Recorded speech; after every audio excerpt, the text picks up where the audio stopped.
Since the fall of 2016, our department has been working with the Human Resource Department Health and Wellness team to put together some ergonomics assessments for faculty and staff offices. Now, when I say the word ergonomics, it comes off as a big word that many of you might not have heard. And realistically, ergonomics is really simple. It's just trying to match the work with the worker. So from my perspective as an occupational therapist, I'm really looking at trying to get a sense of who the person is, the work that they have to do, and the spaces in which they do that work. So that brings me to our guest today, and that is Care Allen. I did an ergonomics assessment with Care a few months ago, and she's already begun implementing some of the things that we talked about, and we're gonna run through some of the practical tips that you can do even before you talk to somebody about ergonomics. So one of the first things that we look at with people whenever we come into an office is the initial setup of how they interact with their workspace from their chair.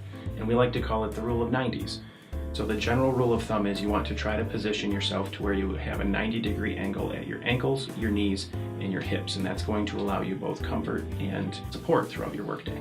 So across all of the office ergonomic assessments that I've completed, one of the things that stands out has been the quality of office chairs that are available to faculty and staff here at Grand Valley.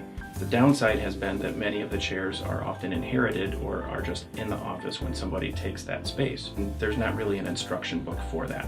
And most of the chairs have adjustable seat heights, they have adjustable armrests, lumbar supports, and even tilt options. So the first one is the seat that will go down if you hold the lever down as you're on it, and then to raise it up, you would raise up off the chair, pull up on the same handle. Armrests have the ability to move in, move up, and then one that nobody really knows about in chairs is the ability to adjust the height of your lumbar support. So oftentimes I come in and they're all the way down, and you can raise them up a little bit so that the support's actually above your hip level. So this is the tilt adjustment, and it actually can lock out how much you tip, or you can allow a great deal of tip.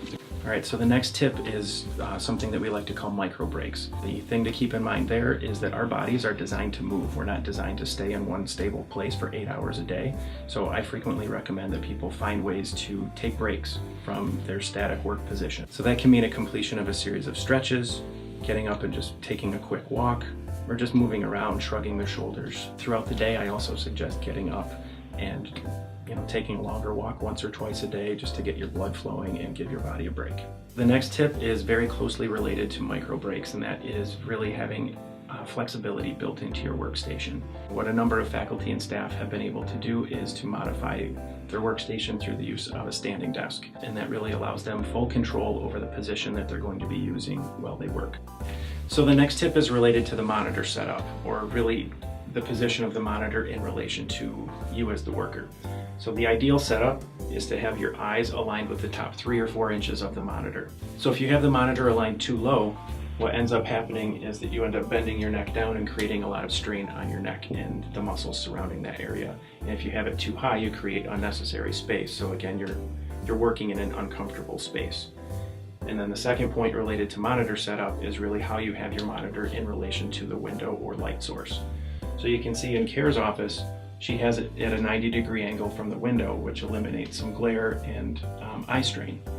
If the monitor is facing where my hands are, facing back towards the window, oftentimes you get a point of glare that causes you to lean in, strain your eyes, or maintain an awkward work position.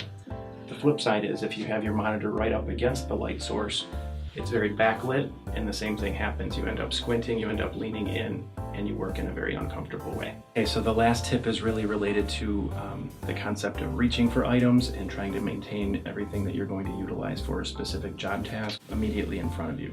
And so there's a couple things to think about in regards to that. First and foremost would be trying to, again, we already talked about the chair, but trying to find an alignment between the keyboard and the mouse that keeps you from having to reach repetitively over a distance for the mouse if you use it all the time.